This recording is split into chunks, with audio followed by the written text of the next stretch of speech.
My name is Genka Kunihito, and I am the guidance counselor at Academy High. Starting today, I will be attempting to rehabilitate a set of students who have begun to exhibit severely antisocial behavior. I will be documenting this process in the form of audio recordings. If I succeed in my efforts, then the information contained within these recordings may one day prove useful to others in my line of work who are faced with the challenge of reforming wayward students.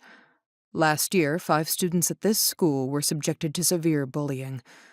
At the time, my policy was to require students to provide me with irrefutable evidence of wrongdoing before taking disciplinary measures toward anyone accused of misbehavior. Because no student was able to provide concrete proof that the bullying was taking place, I refused to take action, in accordance with my normal protocol.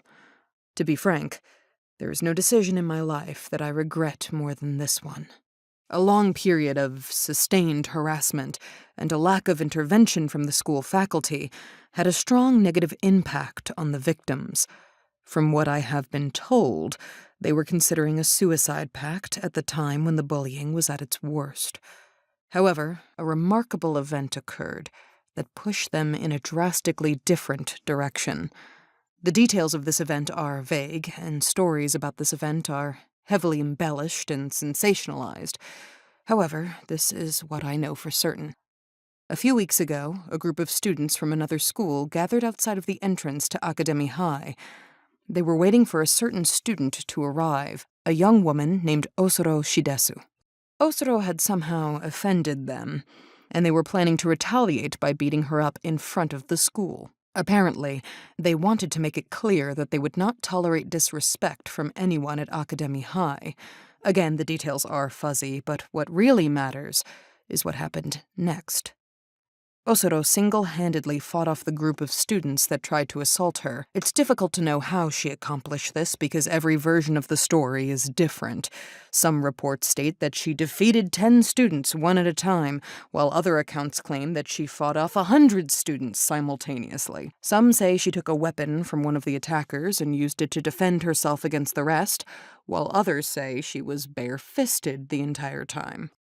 All versions of the story end the same way, with Osoro standing at the school's entrance, splattered with blood, surrounded by the maimed bodies of her enemies. Allegedly, she took a coat from one of the students she had defeated and draped it around her shoulders as a trophy commemorating her victory. To this day, she attends school while wearing a tattered coat. For most students, that coat alone is enough evidence that this inconceivable event actually took place. The 5 students who were being bullied were present when Osoro's triumph occurred. They witnessed her achievement firsthand. Instantly, Osoro became an icon to them, a physical embodiment of the idea that a single person can stand against a group of tormentors and prevail. From that day forward, they idolized her, worshipped her like a goddess. They started following her around school at all hours, like baby ducks following their mother. And eventually, they began to imitate her. Osoro had demonstrated that violence was a viable solution to their problems, and that a fearsome reputation would keep their enemies away. The 5 bullied students began acting exactly like Osoro. Gruff, unfriendly, standoffish. They dyed their hair blonde, exactly like hers. They styled their hair to give themselves the appearance of rebellious punks, and began carrying long, blunt objects at all times. They began showing up late to class, disrespecting faculty members, and so forth. They were originally targeted by bullies because they were the meekest students at school, and now they had become the exact opposite. Needless to say, the bullying stopped, but at a cost. The rest of the students at school began to fear them and avoid them, referring to them as the delinquents. Perhaps this is exactly what they wanted. Perhaps they'd rather be feared and hated than bullied and victimized. Regardless, the faculty and the headmaster began to view them as a growing problem. The headmaster refused to accept the presence of delinquents at a prestigious school like Academy High. In the most recent faculty meeting, he announced that he was going to expel them all, including Osoro, purely for being a negative influence. However, someone stopped him. Someone spoke up in the delinquents' defense. It took a lot of begging, a lot of pleading, a lot of bargaining, but someone managed to stop the headmaster from expelling the delinquents. That someone was me.